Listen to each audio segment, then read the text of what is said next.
1 2 3 4 5 6 7 8 9 10 11 12 ಇದೊಂದು 13 ಗಣಿಕೆ ಆಗೈತಿ.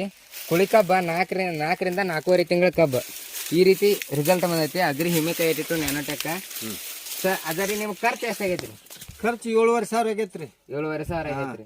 ಈಗ ಅದ ಏನಾರ ರಾಸಾಯನಿಕ ಉಪಯೋಗ ಮಾಡಿದ್ರೆ ನಿಮ್ಗೆ ಎಷ್ಟು ಖರ್ಚು ಆಕೈತ್ರಿ? ಅದ ಒಂದ್ 30,000 ರೂಪಾಯಿ ಬರ್ತಿತ್ರಲ್ಲ. ನೋಡ್ರಿ, ಖರ್ಚು ಕಡಿಮೆ ರೀ, ಖರ್ಚು ಕಮ್ಮಿ, ಇಳುವರಿ ಬರೋಬ್ಬರಿ ಎಣಿಸೈತಿ. ನಮ್ಗೆ ಇಳುವರಿ ಜಾಸ್ತಿ ರೀ. ಹೊಳೆ ನಿಮ್ ನೆಲ ಹದ ಆಗೈತೆ ಅದರಿ, ನೆಲ ಮೆತ್ತಾಗ ಆಗೈತ್ರಿ. ನೆಲ ಮೆತ್ತಾಗ ಆಗೈತ್ರಿ. ನೋಡ್ರಿ, ನಮಗ್ ವೆಸ್ಟೀಜ್ ಕಂಪ್ನಿ ಯೂಸ್ ಮಾಡೋದ್ರಿಂದ ಖರ್ಚು ಕಡಿಮೆ, ಇಳುವರಿ ಜಾಸ್ತಿ, ಹಂಗಾಗಿ ಮತ್ತ ರೈತರಿಗೂ ಅನುಕೂಲ ಐತಿ.